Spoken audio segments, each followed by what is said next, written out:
बिस्मिल्लाहिर्रहमानिर्रहीम। नाज़रीन इकराम, मैं हूं आपका होस्ट जाफ़र उल हसन और आप देख रहे हैं यूट्यूब चैनल पाकिस्तान जिंदाबाद।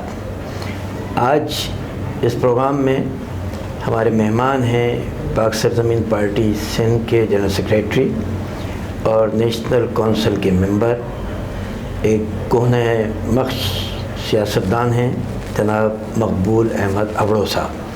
उनसे हम सिंध की सूरत हाल, मजमूई सूरत हाल, जो हालात हैं, चाहे वो टूटी फूटी सड़कों के हवाले से हो, बल्दियाती मसाइल के हवाले से हो, दवाओं की क़िल्लत, कुत्तों के काटने की दवाओं की क़िल्लत हो, टाइफाइड हो, निगलेरिया हो, डेंगू हो, ग़रज़ ये कि इन तमाम तर मसाइल के हवाले से इस पर गुफ्तगू करेंगे और साथ में हम कुछ मौजूदा सियासी सूरत हाल के हवाले से इमरान ख़ान और नवाज़ शरीफ से मुताल्लिक़ भी सवालात करेंगे।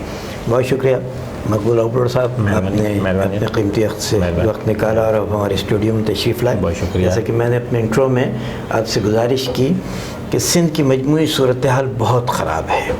वैसे तो पाकिस्तान में भी बहुत सारे मसाइल हैं, लेकिन महंगाई, बेरोज़गारी अपने उरूज पर है, बल्दियाती मसाइल अपनी इंतहा पर हैं और लोग इंतहाई तंग हैं। इस हद तक तंग हैं कि उनको कोई रास्ता नज़र नहीं आ रहा है कि वो किस तरफ जाएं और क्या करें। इसके साथ इंतज़ामिया की जानिब से रोज़ाना इस नौइयत की जो चीज़ें सामने आ रही हैं कि लोगों के घरों को तोड़ा जा रहा है, बेघर किया जा रहा है, बजाय उनको घर देने के बेघर किया जा रहा है। रिस्क और रोज़गार के ज़राए जो हैं उनके तबाह किए जा रहे हैं। अभी आज की ख़बर थी, एक स्पेसिफ़िक कराची में जो है गुलिस्तान जौहर में चिश्ती नगर के इलाके में बड़ा फ़साद की सूरत हाल है वहाँ पर ही। और कि मजमूई तौर पर लोगों को तंग करने के मामलात बहुत तेज़ी से आगे बढ़े। पाक सरज़मीन पार्टी का इसके हवाले से सूरत हाल के ऊपर क्या मौक़िफ़ है और आप इसको किस नज़र से देखते हैं और इसके ऊपर क्या इक़दामात आप जो है वो तजवीज़ करते हैं? मेहरबानी जाफ़र उल हसन भाई, बहुत शुक्रिया, आपने मौका दिया। गुजारिश ये है कि जैसे आपने पहले सवाल में कहा कि सिंध के हालात बड़े ख़राब हैं, बिल्कुल ख़राब हैं, उसमें कोई शक नहीं। सारे ज़रा ये कहते हैं। मैं तो ठीक है कि मैं कराची में सियासत करता हूँ या यहाँ मेरी रहाइश है, लेकिन मेरा एक हल्का अहबाब है और मेरा एक तकरीबन महीने में सिंध के दूसरे अज़ला में जाना होता है। आप यकीन करें बहुत बुरी हालत है वहाँ पर। ये जो बजट में हम देखते हैं कि बल्दियाती इदारों में अरबों रुपए बल्दियात के लिए रखे जाते हैं, लेकिन आप यकीन करें अगले साल जब बजट आती है और दूसरे अरबों रुपए जो है वो उधर इशू किए जाते हैं या दिए जाते हैं, लेकिन वहाँ कुछ भी नहीं होता। वहाँ होता ये है कि जैसे एक टाउन का चेयरमैन है, डिस्ट्रिक्ट का चेयरमैन है, उनके एक सिस्टम बंधा हुआ है कि भाई ये जो सेक्रेटरी है टाउन का या एक सेक्रेटरी है डिस्ट्रिक्ट का, वो मिली भगत होती है कि भाई ये 15 करोड़ रुपए आए हैं तो इसमें से मकामी MNA को कितने जाएंगे, मकामी MPA को कितने जाएंगे, और उसके बाद जो है फिर वो चेयरमैन को कितने जाएंगे, सेक्रेटरीज को कितने जाएंगे, और वहाँ से जहाँ से ये फंड आए वहाँ कितने। ये सिर्फ तरक्की का मयार ये है बंदर बांट। ये तो हो गया बल्दियाती हिसाब किताब। उसके बाद फिर आप आ जाए एजुकेशन पे। एजुकेशन में अगर ये पीपल्स पार्टी का 12वां साल शायद शुरू है कि हज़ारों अरब रुपए एजुकेशन पे चले गए, लेकिन आप यकीन करें कि एक भी स्कूल जो है वो ऐसा नहीं है कि मीडिया पे दिखाएं आके एक भी कि मीडिया पे आके दिखाएं कि भाई ये देखो ये इस हुकूमत ने जो है ये स्कूल बनाया है, और सालाना अरबों रुपए जा रहे हैं सैकड़ों के हिसाब से। मैं मौजूदा हुकूमत को कहूँगा कि भाई पूरे सिंध के 28-29 अजला हैं, सिर्फ 29 अरब रुपए یعنی آپ بجٹ میں تو سینکڑوں ارب روپے رکھ رہے ہیں، لیکن صرف آپ 29 ارب روپے یعنی 1 ارب روپیہ ہر ڈسٹرکٹ میں صحیح نمونے سے خرچ کریں بھی پتہ نہیں کیا سے کیا ہو جائے گا یار۔ بات یہ ہے کہ آپ جو ہے اس پاکستان کے مستقبل سے کھیل رہے ہو۔ آپ کسی بھی معاشرے میں کسی بھی معاشرے کو تباہ کرنا ہو، اس کی ایجوکیشن تباہ کریں، اس کی ایجوکیشن تباہ کریں، وہ معاشرہ خود ہی تباہ ہو جائے گا۔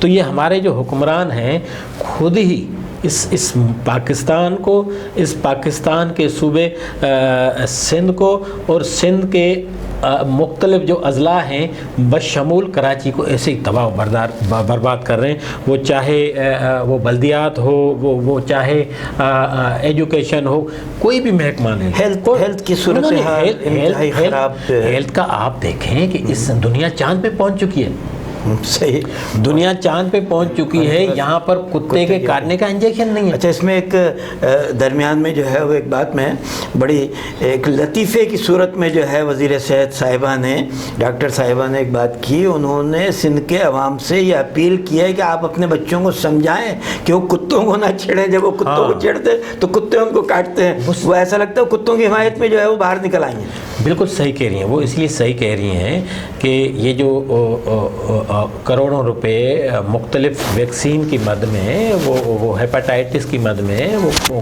کتوں کے کاٹنے کی ویکسین ہو، وہ سانپ کے کاٹنے کی ویکسین ہو، وہ آپ اللہ آپ کا بھلا کرے، وہ یہ جو خسرہ، ٹائیفائڈ، یہ جتنی بھی بیماریوں کی ویکسین ہیں، یہ تو بجٹ میں آتی ہیں، یہ ہر سال آتی ہیں، یہ ان کا بجٹ میں اگر غلط نہیں تو کروڑوں اربوں میں ہے۔ تو عرض یہ ہے کہ یہ کروڑوں اربوں کھائے جاتے تھے، یہ عرصہ دراز سے کھائے جاتے۔ میڈیا آ گئی، چینلز آ گئے، جیسے آپ کا چینل ہے، ایسے چینل آ گئے، انہوں نے اجاگر کیا، انہوں نے لوگوں کو، غریبوں کو، عام لوگوں کو موٹیویٹ کیا۔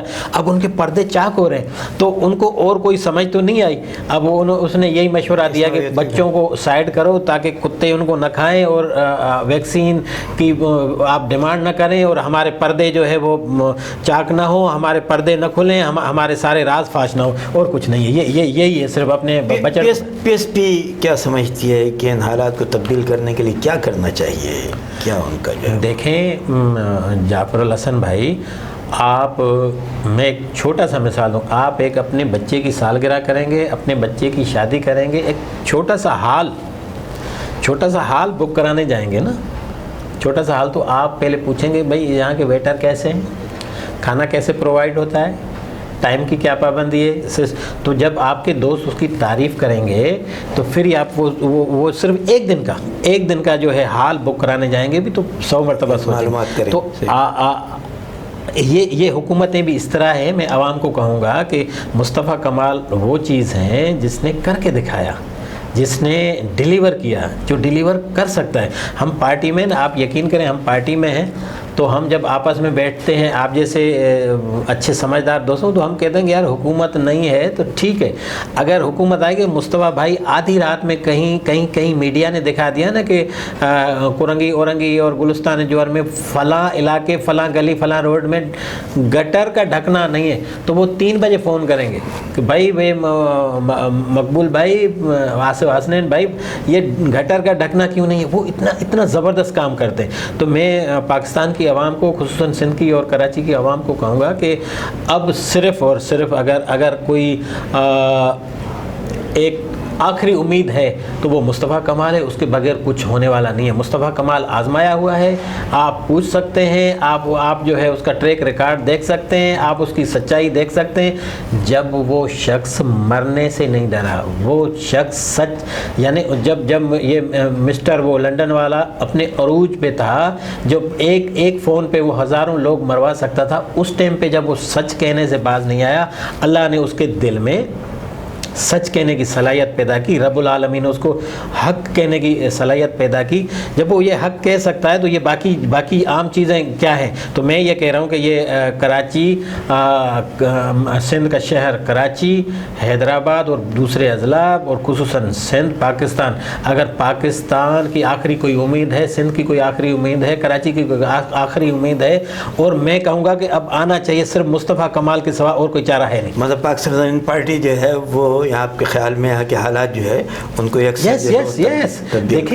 देखें जी इसको एक दूसरी हवाले से भी, मौजूदा सियासी हालात के हवाले से मैं आपसे कुछ सवालात करूँगा। मिसाल के तौर पे इमरान खान का जो तर्ज़ अमल है, जो सारी चीज़ें सामने आई हैं, अभी हालियत भी उन्होंने एक बड़ा ख़िताब जो है फरमाया है और बड़ा धुआंधार तरीके से, इसको आप किस नुक्ते नज़र से जो है, किस ज़ाविये से देख रहे हैं और क्या समझते हैं कि उनकी दुरुस्त रुख है या उसमें कुछ तब्दीली की ज़रूरत है? देखें जाफ़र भाई, हर माशरे में, हर हुकूमत में, हर तंजीम में, हर सिस्टम में, हर इंसान के साथ एक अच्छे दोस्त भी होते हैं, बुरे दोस्त भी होते हैं। मुझे समझ नहीं आती कि मोहतरम इमरान खान के साथ कोई ऐसे दोस्त नहीं हैं जो उसको समझाएं। मैंने एक दूसरे चैनल पे भी यही बात कही थी, क्योंकि इसका जवाब भी यही बनता है कि आग जल रही है तो घर के बड़े का काम है कि उसको बुझाए। आग जल रही है, उसको बुझाए, उस पर पानी डाले, ठंडा करे, ताकि इस घर में आग भड़क ना उठे, ये घर को और नुकसान ना हो। एक ही उसी तकरीर में आप कह रहे हो कि मेरी काबीना जो है उसकी मेजॉरिटी जो है वो कह रही थी कि इसको न भेजो, इसको न छोड़ो, लेकिन मैंने इंसानी हमदर्दी के तहत कहा कि इसको छोड़ो। अच्छा, ये क्या कब कह रहा है? ये अदालतों के फैसले आने से पहले कह रहा है कि इसको छोड़ो। इसका मतलब है आप छोड़ रहे हो। उसके बाद फिर उसी तकरीर में कहता है, उसी तकरीर में गुस्से का इजहार करता है अदालतों पे। मैं जस्टिस खोसा साहब को कहता हूँ, मैं जस्टिस गुलजार को कहता हूँ कि यहाँ ऐसा कानून हो, दोहरा निज़ाम है उसको जो। अरे भाई, दोहरा कानून कैसे? आप खुद उसी लम्हात में, उसी 2-4 मिनट 10 मिनट की तकरीर में कह रहे हो कि मैंने छोड़ा और मैं इंसानी हमदर्दी के तहत इसको छोड़ना चाहता हूँ। भाई ठीक है, और उसी तकरीर के एंड में आप जो है वो गुस्सा करते हो कि इसको क्यों छोड़ा।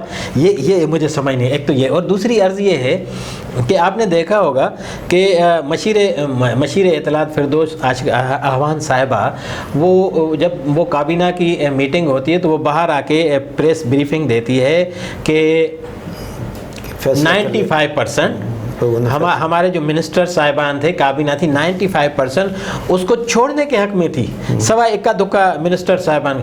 अब मुझे ये बताओ, ये तो हाल है एक सिटिंग मिनिस्टर या मशीर कह लो, वज़ीर इत्तलात, मशीर इत्तलात कहती हैं कि 95% जो है वो मिनिस्टर कह रहे हैं, काबीना कह रही है उसको छोड़ो। उसका इमरान खान जो है, उसका प्राइम मिनिस्टर कहता है कि मेरी काबीना जो है वो कह रही थी नहीं छोड़ो। अब मुझे बताओ, राब्ते का फुकदान है। अब मुझे बताओ, ये इस तरह हुकूमतें नहीं चलती जाफर भाई, इस तरह हुकूमतें नहीं चलती। और आप जिस मनसब पे हो आपको कूल होना चाहिए, आपके मीठे अल्फाज होना चाहिए। ये जो हमारा मुल्क है, ये जो हमारा मुल्क पाकिस्तान है, ये हमारे धरती माँ है, ये हमारे माँ के मानंद है, ये हमारी रियासत माँ के मानंद होती है। और उसका जो चीफ एग्जीक्यूटिव है वो उसको तो यानी जितने आप उसको माँ कह लो, बाप कह लो, जो भी दर्जा दे लो, वो होता है। उसकी ज़बान, उसकी गुफ्तगू इस तरह होनी चाहिए कि वो मुखालफिन को भी अच्छी लगे, वो अपनों को भी अच्छी लगे। देखें, आप उस मनसब पे हो कि आप अपना मौक़िफ़ बयान करने के बाद जब आपके अव्वलीन मुखालिफिन आए तो आप उससे भी हंस के मिलो, आप उसके भी दुख में सुख में जाओ। ये होती है सियासत, इसको कहते हैं डेमोक्रेसी, इसको कहते हैं इंसानियत। वो तो माजरत के साथ वो तो अच्छा। मकबूल साहब, इसमें एक आखिरी सवाल आपसे मैं करूँगा कि एक हिजानी कैफियत थी नवाज शरीफ की सेहत के हवाले से। कुछ लोगों के ख़्याल में सेहत उस मकाम पर उनकी नहीं थी, कुछ लोग उसको किसी और ज़ाविये निगाह से देखते हैं। मुख्तलिफ़ थ्योरीज़ हैं लोगों की, अपने अंदाज में देख रहे हैं। आप इस सारी सूरत हाल को ان کی بیماری اور اس کے ساتھ پھر ان کے چلے جانے کو، اور پھر وہ جس انداز میں گئے، اس کو کیا کس نقطۂ نظر سے آپ کا زاویہ نگاہ کیا ہے اس کے بارے میں؟ بہت شکریہ. دیکھیں، گزارش یہ ہے کہ آپ کی صوبائی کی بڑے سے بڑے ہاسپٹل، صوبائی بڑے سے بڑے ڈاکٹرز اور وہاں کی لیبارٹریز جو رپورٹیں دیتی ہیں، اس کے بعد آپ کی جو اپنی شوکت خانم کے بڑے بڑے ڈاکٹرز ہیں، لیبارٹریز ہیں، وہ رپورٹ دیتی ہیں. آپ کے جو سٹنگ جو منسٹر ہیلتھ ہیں، وہ بار بار آ کے جو ہے وہ بیانات دیتی ہے، میڈیا پہ بیانات دیتی ہے کہ ایک بڑی کرٹیکل پوزیشن ہے، بڑی خطرناک پوزیشن ہے. اس کے بعد آپ کی رپورٹیں ہر چیز جو ہے آپ کی کہہ رہی ہیں. میں آپ کو بتاؤں کہ اس کی تمام خراب حالت ہے، اور اسی رپورٹ کی بنا پہ جو ہے آپ اس کو چھوڑ رہے ہو. آپ خود کہہ رہے ہو ہم انہی رپورٹ کی بنیاد پہ، انسانی ہمدردی کی بنیاد پہ چھوڑ رہے ہیں. اسی بنیاد پہ، رپورٹوں کی بنیاد پہ کورٹ نے بھی اس کو ریلیف دے دیا. تو میں یہ سمجھتا ہوں کہ یہ ٹھیک ہو گیا. خدا نہ خواستہ جیسے عام ایک تاثر ہے کہ ذوالفقار علی بھٹو یا بے نظیر بھٹو کے جو واقعات ہو گئے وہ لوگوں سے بھولے نہیں بھلائے جاتے. اللہ نہ کرے میاں صاحب کو کچھ ہو جاتا تو یہ ایک اور بڑا سانحہ ہوتا. اور دوسری میں بات یہ کہنا چاہوں گا کہ یہ پلیٹیلیٹس ایسے ہیں جعفر بھائی، مجھ سے آپ اتفاق کریں گے، ابھی اگر میرے 10,000 یا 5,000 پلیٹیلیٹس رہ گئے ہیں، اور یہ اتنی خطرناک پوزیشن ہوتی ہے کہ بلیڈنگ شروع ہو جاتی ہے بندہ 1 منٹ میں. لیکن اسی پہ ایک آپ جیسے دوستوں نے ہمیں بتایا اور میں نے تجربہ کیا، اسی پہ اگر آپ ایک اچھا انجیکشن لگ جائے، حتیٰ کہ وہ کہتے ہیں کہ پپیتے کے پتوں کا پانی پلایا جائے، وہ ایک دم بڑھ جاتے ہیں. تو یہ ایسی چیز ہے، پلیٹیلیٹس ایسی بیماری ہے. لیکن وہ پپیتے کے پتے جو ہیں وہ پاکستان کے اکثریتی غریب عوام کے استعمال میں آئے تو ان کے پلیٹلیٹس بالکل ایسا ہی ہے. میں یہ کہنا چاہ رہا ہوں کہ اگر اس کی خراب کنڈیشن تھی، جناب اعلیٰ 3 مرتبہ وہ وزیر اعظم رہ چکا ہے، 3 مرتبہ وہ وزیر اعلیٰ رہ چکا ہے ایک بڑے صوبے کا، پاکستان کا، اور اس کے یہ چیز جو ہے کم ہو رہی ہے، بڑھ رہی ہے. اور اس کو اگر میڈیکل بنیاد پہ، اس کو اگر میڈیکل کی رپورٹیں کہہ رہی ہیں کہ اس کو جو ہے اس کا علاج ہونا چاہیے، اور وہ علاج جو ہے یہاں نہیں ہو پا رہا، تو اگر وہ کرانے گیا، اس کا گھر ہے باہر اور اس کے بچے باہر ہیں، انسان کو جو ہے علاج سے زیادہ اپنے جو رفقا قریب ہوتے ہیں تو وہ بندہ جو ہے ٹھیک ہو جاتا ہے. اب کچھ لوگ کہہ رہے ہیں کہ حالانکہ میرا کوئی تعلق نہیں ہے نون لیگ سے، میں اس کا اسپوک مین بھی نہیں ہوں، لیکن کہہ رہے ہیں کہ وہ گھومتا جا رہا ہے. دیکھیں، آپ ڈاکٹروں سے پوچھیں کہ پلیٹیلیٹس کم ہونا بڑھنا ایسی بیماری نہیں ہے جس سے بندہ گھوم نہ سکے. جی، ان کی واپسی کو آپ کس طرح، اس سے مختصر سا بتائیے کہ ان کی واپسی کو آپ کس طرح؟ دیکھیں جعفر بھائی، واپسی تو اس کی پولیٹیکل اپنے آپ کو اس نے زندہ رکھنا ہے. نواز شریف نے اپنی پارٹی کو، اپنے آپ کو اگر تاریخ میں زندہ رکھنا ہے، اور مستقبل میں جو ہے وہ اگر پاکستان کی سیاست میں اگر وہ ایکٹیویٹ کردار ادا کرنا چاہ رہا ہے تو اس کو واپس آنا پڑے گا. ہاں، یہ ضرور ہے کہ وہ اگر صحت اس کو اجازت دیتی ہے تو اس کو واپس آنا پڑے گا. اگر وہ صحت ٹھیک ہو جاتی ہے اس کی اور وہ واپس نہیں آتے تو نواز شریف اور اس کی پارٹی کو بہت سارا سیاسی نقصان ہوگا. بہت شکریہ مقبول احمد صاحب، ٹائم دیا. ناظرین کرام، آپ کے سامنے مقبول صاحب کی گفتگو ہے، فیصلہ آپ کے ہاتھ میں. تھینک یو، شکریہ.